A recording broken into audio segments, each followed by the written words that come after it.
السلام علیکم ورحمۃ اللہ وبرکاتہ۔ خیر مقدم ہے آپ کا کتاب اور صاحب کتاب میں۔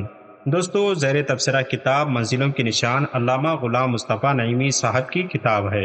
یہ کوئی باضابطہ تصنیف و تالیف نہیں ہے، بلکہ گزشتہ 1.5-2 سال میں لکھے گئے ان مضامین اور مقالات کا مجموعہ ہے جو وقتاً فوقتاً حالات حاضرہ کے تحت لکھے گئے۔ تقریباً 350 صفحات کی کتاب 5 ابواب پر مشتمل ہے، جن کے تحت مختلف مضامین لکھے گئے ہیں۔ آئیے مکمل کتاب پر ایک طائرانہ نظر ڈالتے ہیں تاکہ آپ کی نظر میں کتاب کا صحیح مقام و مرتبہ واضح ہو سکے۔ اول باب ہے دور حاضر اور اسلامی فکر۔ اس باب کے تحت علامہ غلام مصطفیٰ نعیمی صاحب نے مسلم معاشرے کو اسلامی قالب میں ڈالنے کی بھرپور کوشش کی ہے اور ان باتوں پر بہت نرم لب و لہجے میں امت کی اصلاح کا فریضہ سر انجام دیا ہے کہ جو باتیں اسلامی تہذیب و تمدن اور تعلیمات مصطفیٰ صلی اللہ علیہ وآلہ وسلم کے اکثر خلاف ہیں۔ اگر بات کو ذرا اور وضاحت کے ساتھ کہا جائے تو یوں سمجھ لیں کہ اس باب میں علامہ غلام مصطفیٰ نعیمی صاحب نے امت مسلمہ کی بد چلنی پر لوہا کنا ہیں اور امت مسلمہ کو دوبارہ ان تعلیمات پر عمل پیرا دیکھنا چاہتے ہیں جو انہیں آج سے 1443 سال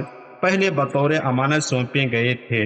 اسی طرح آپ کی کتاب کا دوسرا باب ہے شخصیت اسلام۔ اس باب کے ضمن میں علامہ غلام مصطفیٰ نعیمی صاحب نے اسلام کے چند مقدس اور پاکباز ہستیاں، صحابہ اکرام علیہم الرضوان، اولیاء اکرام علیہم الرحمہ کے حالات زندگی پر جامع روشنی ڈالی ہیں۔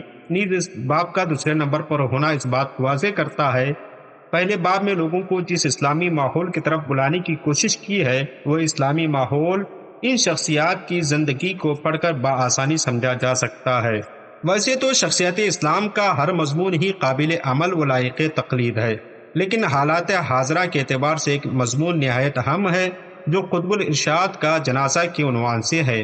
دراصل جب حضرت امام اہل سنت علیہ رحمۃ رضوان کا وصال ہوا تو شیخ المشائخ حضور اشرفی میاں علیہ رحمۃ رضوان نے اپنے مریدین کے سامنے ارشاد فرمایا کہ آج خطب وقت کا وصال ہو گیا ہے اور میں ان کے جنازے کو فرشتوں کے کھاندوں پر دیکھ رہا ہوں۔ یہ سن کر مریدین عرض کیے، یہ قطب وقت کون ہے؟ تو حضور اشرفی میاں علیہ رحمۃ رضوان نے ارشاد فرمایا، قطب وقت کوئی اور نہیں بلکہ مجدد دین و ملت امام احمد رضا خان علیہ رحمۃ رضوان ہیں۔ اس واقعے کو ذکر کرنے کا اصل مقصد بس اتنا سا ہے کہ بریلی اور کچوچا کے قدیم تعلقات کچھ اس طرح سے تھے، لیکن اب پتہ نہیں کس کی نظر لگی اپنے حالات پر رونے کو جی چاہتا ہے۔ اس کے بعد کتاب کا تیسرا باب عالمی منظر نامے کے عنوان سے ہے، جس میں علامہ غلام مصطفیٰ نعیمی صاحب نے عالمی سیاست و رسا کشی کا اور ترکی و امریکی تصادم کا زبردست تجزیہ کیا ہے اور ان وجوہات پر بالغانہ بات کی ہے کہ جن کی وجہ سے آج امریکہ ترکی کا جانی دشمن بنا ہوا ہے۔ ساتھ ہی اس باب کے تحت انہوں نے مظلوم فلسطینیوں کے لیے بھی کھل کر بات کی ہے اور فلسطین کے خلاف اسرائیلی دہشت گردی و گوگل کے متعصبانہ اقدام کی دو ٹوک انداز میں مخالفت کر کے ایک بے باک صاحب قلم ہونے کا حق ادا کر دیا ہے۔ نیز اسی باب میں ایک مضمون اظہار رائے کی آزادی یا تہذیبی تصادم بھی ہے۔ اس مضمون پر کچھ نہیں کہا جا سکتا، آپ ایک کتاب خرید کر پڑھیں تو قبلہ علامہ غلام مصطفیٰ نعیمی صاحب کو آپ داد دینے پر مجبور ہو جائیں گے۔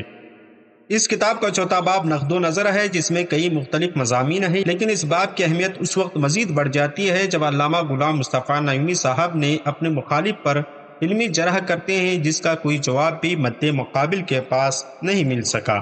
مثال کے طور پر علامہ غلام مصطفیٰ نعیمی صاحب نے خانقاہ سراواں کے اس پروگرام پر نقد کیا جس میں وہاں کے طلباء و اساتذہ نے یوم جمہوریہ پر ایک مشہور ہندی فلم کا گانا گا کر تصوف و خانقاہ کے تقدس کو پامال کر دیا۔ علامہ غلام مصطفیٰ نعیمی صاحب کا رد اس قدر نفیس تھا کہ اہل خانقاہ کو فوراً اپنے شریعت مخالف عمل سے رجوع کرنا چاہیے تھا، لیکن اس کے برعکس جواب اور تحریر کا سلسلہ شروع کر دیا اور جواب دیتے ہوئے بطور دلیل یہ بات کہی کہ گانے کے الفاظ و معنی میں کون سی شرعی خرابی ہے، اس کو گا نہیں سکتے۔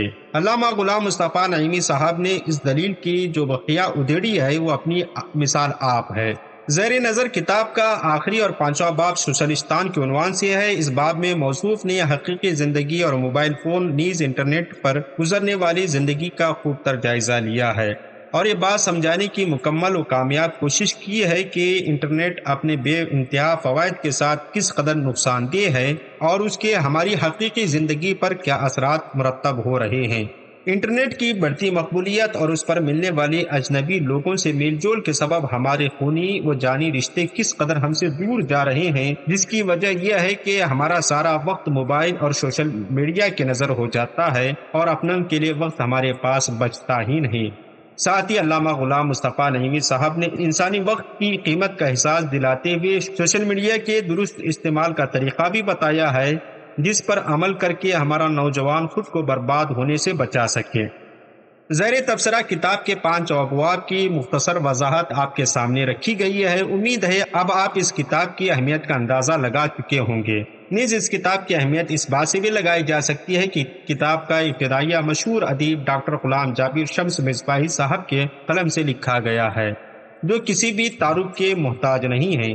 ساتھ ہی کتاب کو نشر کرنے اور چھاپنے میں روشن مستقبل دہلی و سنی پبلیکیشن دہلی کی خدمات حاصل کی گئی ہے۔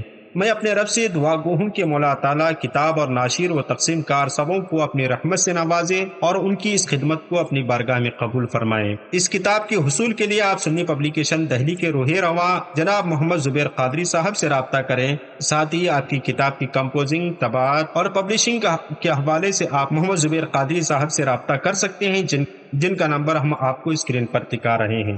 ویڈیو پسند آنے کی صورت میں لائک اور شیئر ضرور کریں اور کتاب اور صاحب کتاب یوٹیوب چینل کو سبسکرائب کریں۔ السلام علیکم۔